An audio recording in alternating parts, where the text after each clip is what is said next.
पिंट्या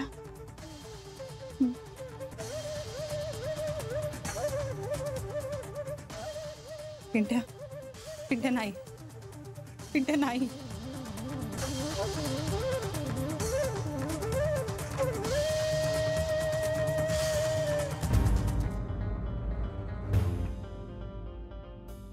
पिंट्या पिंट्या नाही. अरे पिंट्या मी ताई आहे तुझी. पिंट्या अरे बाबांचा विचार कर ना. पिंट्या तू असं काही करणार नाहीस. पिंट्या माझा विचार कर. हे पिंट्या तू काय करतोयस? पिंट्या अरे तुला वेळ लागलाय का? मी ताई आहे तुझी. तू असं वागणार आहेस का माझ्याशी? तू काळं फासणार आहेस त्यांच्या तोंडाला. पिंट्या पिंट्या पिंट्या काय करतोयस तू? तुला वेळ लागलाय का? ऐक नको पिंट्या. तू पिंट्या प्लीज तू सांग ना, तुला कोणी करायला सांगताय का हे?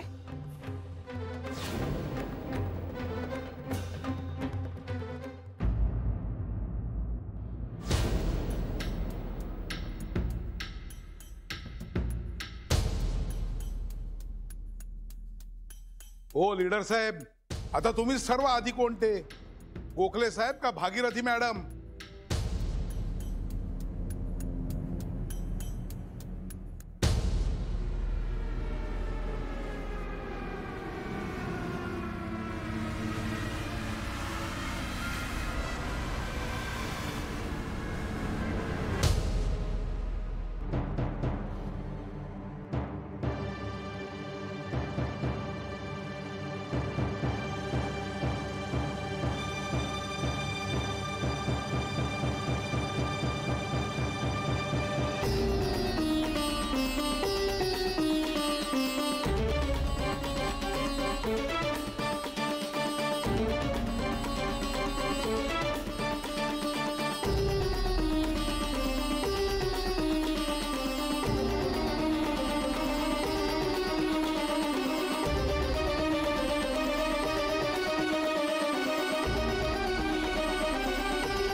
सरू श्री तिला घेऊन आत जा.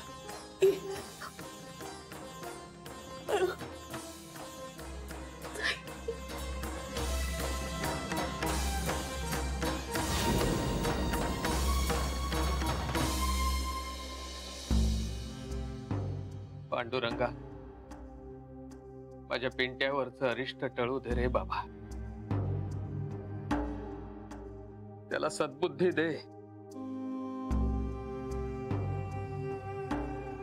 पिंट्या, कुठलंही चुकीचं पाऊल उचलू नकोस रे बाबा.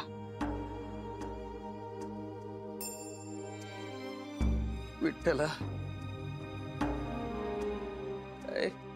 काय अरिष्ट लागलंय पोराच्या पाठी.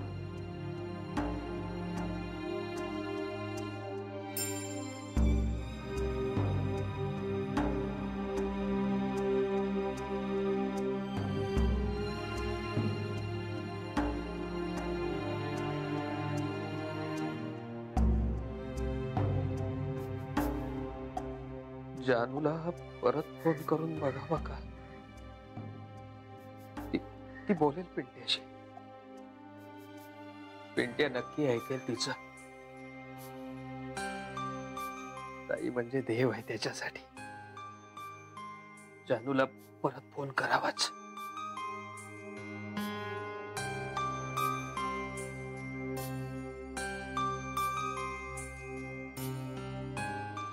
भागीरथी मॅडम, आमच्याकडे महिला कार्यकर्त्या पण आहेत. त्यांना सांगू का तुम्हाला काळं फासायला? महिला कशाला? आमच्या सुनेचा भाऊ समर्थ आहे ना, आमच्या अख्ख्या घराण्याला काळं फासायला.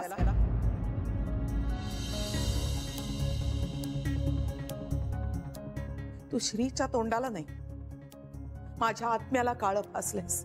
माझ्या संस्कारांना, तत्वांना, माझ्या सत्यप्रियतेला काळं फासलेस.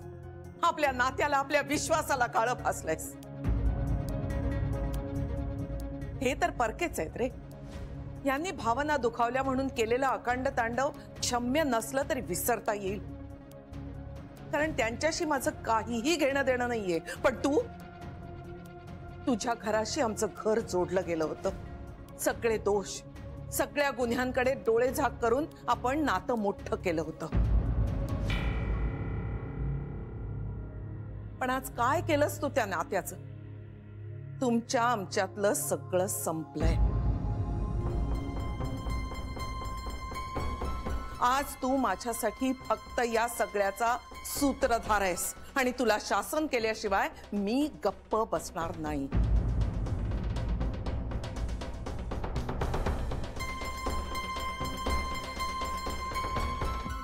ज्या मुलाचा मला अतोनात अभिमान आहे, ज्याच्या वर्तनानं माझी मान ताठ होते, पुढच्या पिढीला एक जबाबदार माणूस दिला म्हणून ऊर भरून येतो, त्या माझ्या नातवाच्या तोंडाला काळं फासून तू सद्गुण, सद्वर्तन आणि सुसंस्कृतपणा यालाही काळं फासलंयस.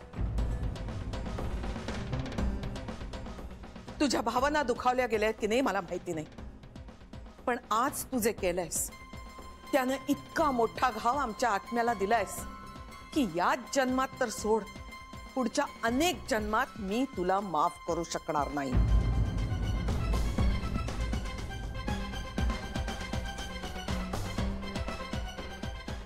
हाच माझ्या तोंडाला काळं.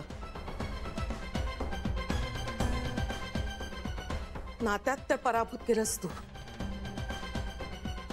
कर्तव्यात तरी कसूर करू नकोस. हाच माझ्या तोंडाला काळं. तयार आहे मी.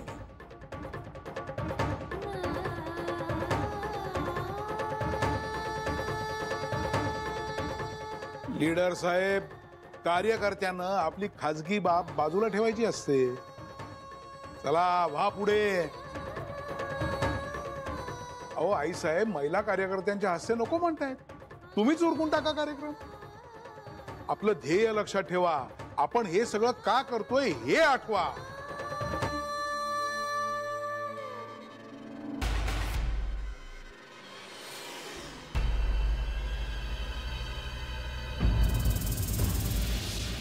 उंदीर साला.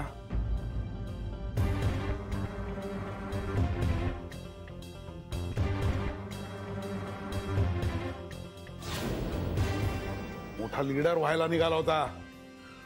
ओ बाई, आता तुम्हीच उरकून टाका उरलेला कार्यक्रम. एक मिनिट.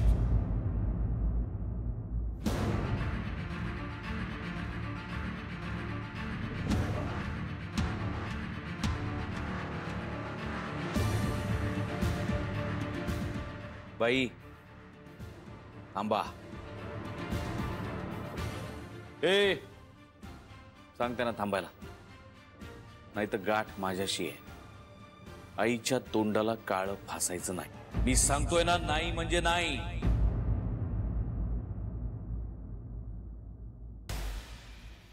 आता इथून पुढे तुम्हाला जे काही करायचं ना करून घ्या.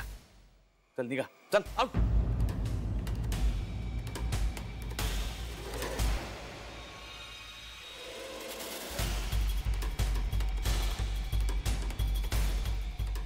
शब्द फिरवताय तुम्ही. ते शब्द बिब्द खूप झालं रे. आत्ताच्या आत्ता जर इथनं निघाल नाहीस ना, ते सगळे तुझे जे पाळलेले आहेत ना, त्यांनाच तुझा मुर्दा उचलून घेऊन जायला लागेल.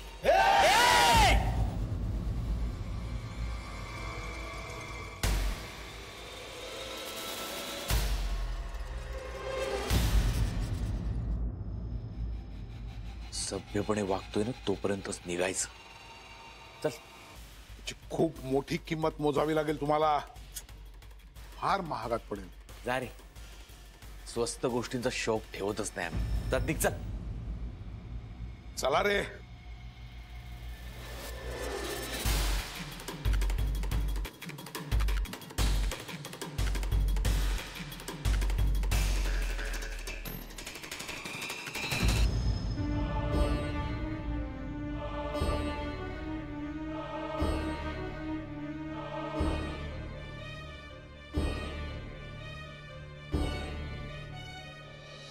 पिंट्या, ए पिंट्या.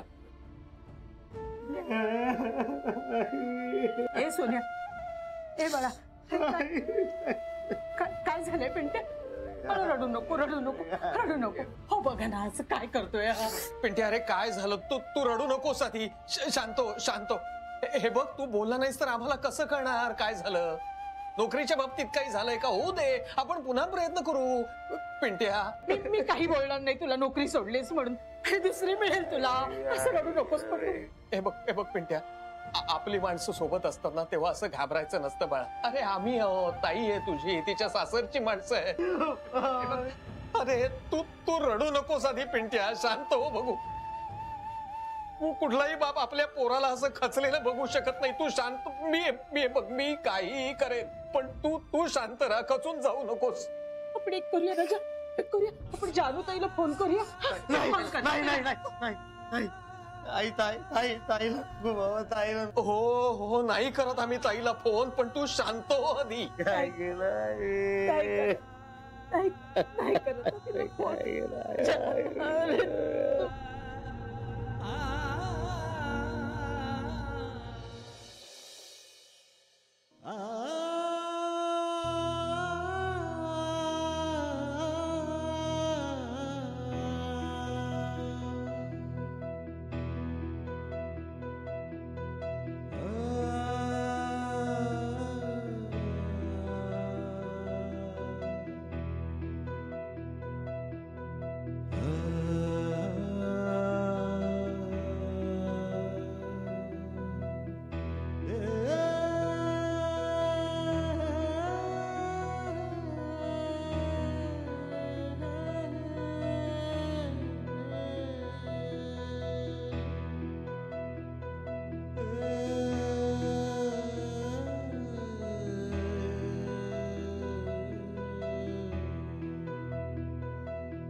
पिंट्या, ए पिंट्या, बरं उठ उठ. चल थोडस खाऊन घे मग तुला बरं वाटेल. हा राजा उठ. चल चल तोंड उघड. तुला आवडतो ना म्हणून मऊ भात केलाय, दही भात. वर मेतकूट पण घातलंय. उठ ना राजा, खा खा ना थोडस खा. हे बाळा, अरे खा ना जरा. त्याला त्याला नको असेल तर आग्रह नको करू. आग्रह कसा नको करू म्हणता? उपाशी आहे माझा लेक, काही खाल्लेलं नाहीये, काही बोलतही नाहीये. बघा ना कसं करतोय तो. अरे आम्ही काही खाल्लेलं नाहीये, अगदी कलकलायला लागलंय. आईची एवढी पण काळजी नाही करे तुला. कला तुला हवं असेल तर तू जेवण घे. मी कसा घास जाईल मला? आई आहे मी त्याची, 9 महिने पोटात वाढवलंय मी त्याला. हे राजा उठ ना रे, उठ जेव ना. मला मान्य आहे कला सगळं, पण बळजबरी करून तो खाणार आहे का? त्याला नको असेल तर नको आत्ता जेवण. पिंट्या, ए बाळा, झोप येते का तुला? हा तू झोप शांतपणे. उद्या सकाळी उठलास ना की बोलूया आपण. आराम कर. चल कला, झोपू दे त्याला. झोप हा बाळा, शांत झोप. देवाचं नाव घे, होईल सगळं व्यवस्थित.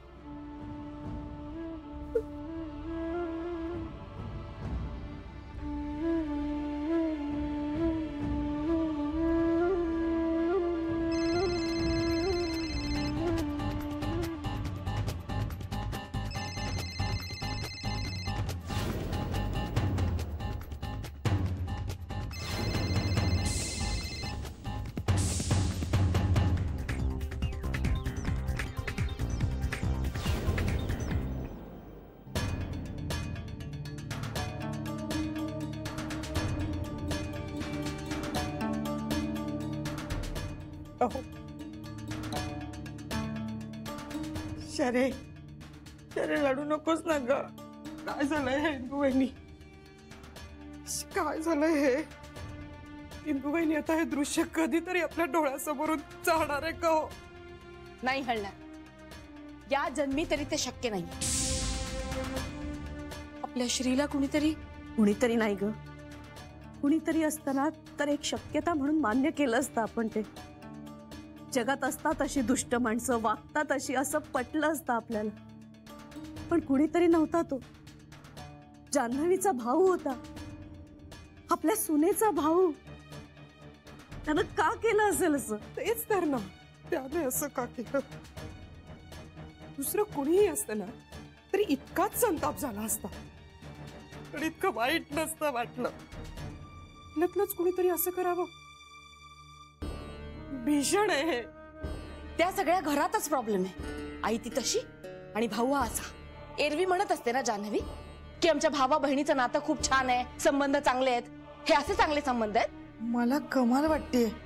म्हणजे इतकं सगळं घडलं आणि त्याने बहिणीला कसं काही सांगितलं नाही? मलाही तेच वाटतंय. म्हणजे ही काय आयत्या वेळची गोष्ट नाही, आधीपासून ठरलं असणार हे. आणि तरीही त्यांनी जान्हवीला सांगितलं नाही. हे म्हणजे नाही ना भावा बहिणीचं तितकंसं बरं. मग कशाला इतके गोडवे गायला हवेत? का हे दाखवण्यासाठी आहे सगळं? ना आईला समजवू शकत, ना भावाला कंट्रोल करू शकत.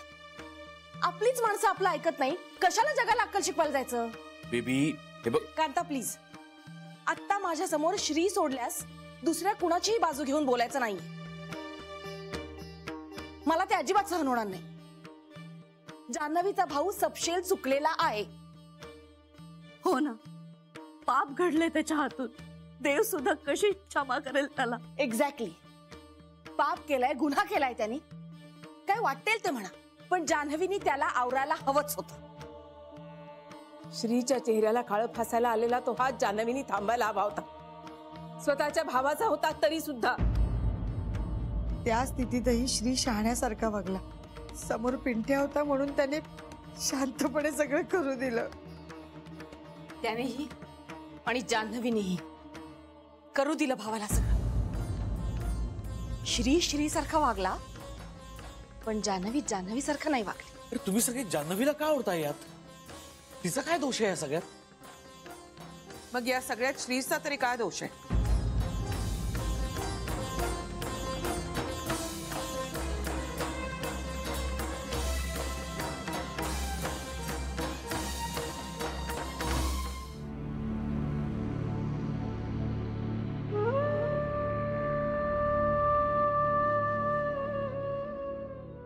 श्री, तू अजूनही हे सगळं वाचतोयस का? कशासाठी? तू नको वाचूस, तुला जास्त त्रास होईल त्याचा. हे बघ, हे सगळं थांबेल. त्याचा वेळ घेईल, पण थांबेल. कायमसाठी तर नाही चालू राहणार ना. तू बोल ना काहीतरी. तू गप्प का बसलायस? श्री, तुझ्या गप्प असण्याचा त्रास होतोय मला. श्री,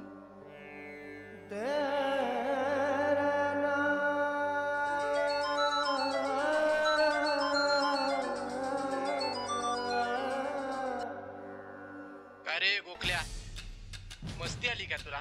मंदिर बांधलं म्हणजे देव काय तुझ्या बापाचा झाला का? काही नाव देतो प्रोडक्टला, ते खपवून घेणार नाही आम्ही. ते तुला महागात पडणार आहे.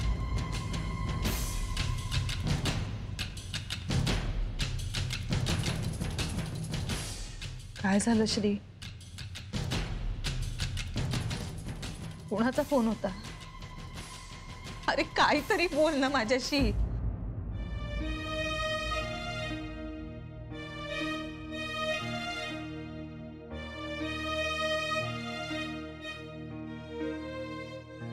इतकं चुकलंय का ग जान्हवी?